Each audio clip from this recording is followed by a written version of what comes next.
Oromoo hundaaf dhaamsa tokkoon qabaa baga ayyaana irreechaa nagaadhaan ittiin siin ga'ee ayyaana gaarii kan milkii kan gadaa quufaa gabbinaa siniif haa ta'u jecha. Kan bara 2016 haala kanaan baay'ee babbareedee miidhagee jira.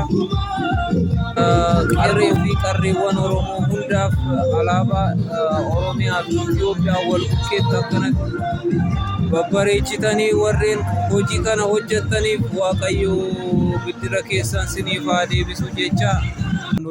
Godinaalee Oromiyaa irraa ayyaana kana irratti warreen imalarra jiran nagaadhaan akka dhufanii fi nagaadhaanis akka biyya isaaniitti deebi'an hawwii kootii. Irreechi irreecha milkii kan quufaaf gabbinaa siniif haa ta'u ayyaana gaarii jechuun barbaada.